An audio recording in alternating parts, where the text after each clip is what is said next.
Welcome to After Talk.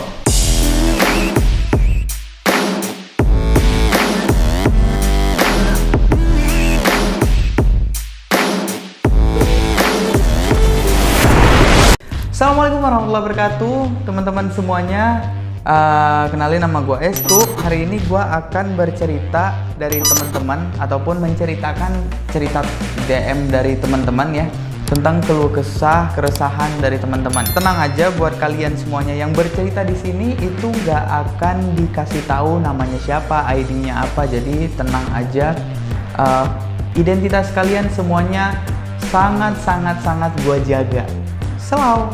Hari ini kita akan menceritakan sebuah cerita yang gue juga nggak tahu ceritanya apa, tapi kelihatannya seru dan kelihatannya bisa kita ambil hikmahnya ya. Oke, langsung aja. Saya adalah wanita yang setiap bulan selalu meminta cerai kepada suami.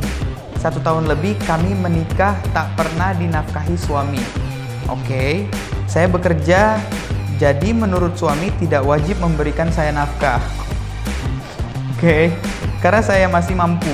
Sementara kedua orang tuanya lebih membutuhkan karena setiap bulan harus berobat. Jadi penghasilan 8 juta hanya menafkahi 200.000 untuk pulsa listrik. Sementara saya masih harus membayar sewa kontrakan dan cicilan motor yang dipakai suami bekerja. Oke. Jam kerja saya dari pagi jam 8 sampai jam 3 sore, penghasilan saya 8 juta. Bayar kontrakan 1,5 juta dan cicilan motor 1 juta. Oke, berarti 4 juta diambil 1,5 juta, jadinya 2,5 juta, berarti tinggal 1,5 juta lah berarti ya. Dan saya sudah tidak kuat berumah tangga dengan suami yang menuhankan ibunya. Saya pernah bertanya, apakah ibumu tidak bertanya apa kamu memberikan ke istrimu atau tidak? Karena setiap bulannya dari kamu belum nikah sampai setelah menikah, semua penghasilanmu kamu pakai untuk keperluan di rumah dan biaya pengobatan bapak.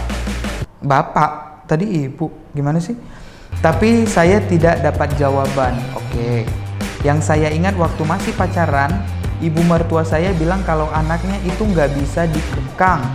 Jangan melarang apapun terkait ke saya. Dan dia tidak wajib meminta izin sama kamu.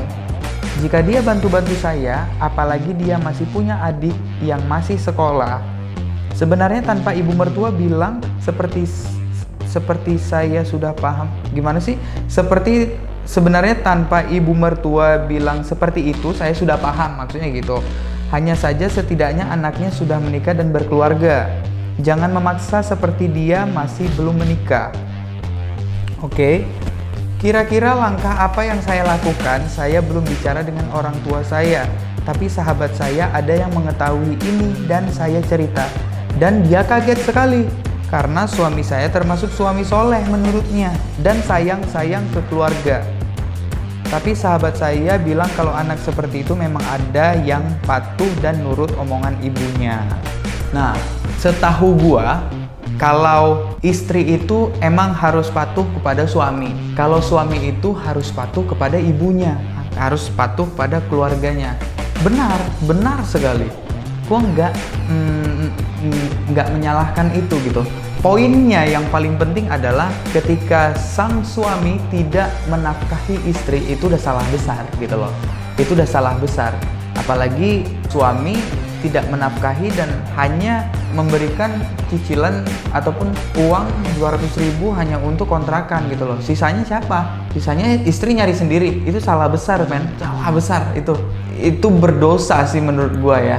Maksudnya gini, ketika lu udah nikah, ya tanggung jawab lu lebih besar. Jangan membuat kalau lu udah menikah, terus lu lupa tanggung jawab lu dengan istri lu. Itu salah gitu loh. Kalau lu emang masih nggak sanggup menafkahi istri lu, yaudah lu nggak usah nikah gitu loh. Ini buat suami lo ya. Kalau emang hak-hak lu nggak dipenuhi dengan suami lo, ya itu pertama berdosa. Dan yang kedua, hati lo juga sedih ataupun ada penyakit di dalam hati gitu kan. Mending pisah aja kalau menurut gue ya. Kalau lu emang nggak dinafkahi gitu ya, pisah aja. That's all. Terima kasih banyak buat teman-teman yang udah dengerin ini. Semoga bisa diambil hikmahnya, semoga bisa diambil pelajarannya. Mungkin kedepannya kita akan memberikan cerita-cerita yang lebih menarik lagi, dan yang ini nggak kalah menarik sih sebenarnya. Yang penting lo bisa mengambil hikmahnya, yang penting lo bisa mengambil pelajarannya, bahwasannya ketika lu sudah menikah, ketika lu sudah mempunyai istri ataupun suami, ketika lu sudah mempunyai istri, lu wajib menafkahi istri lu.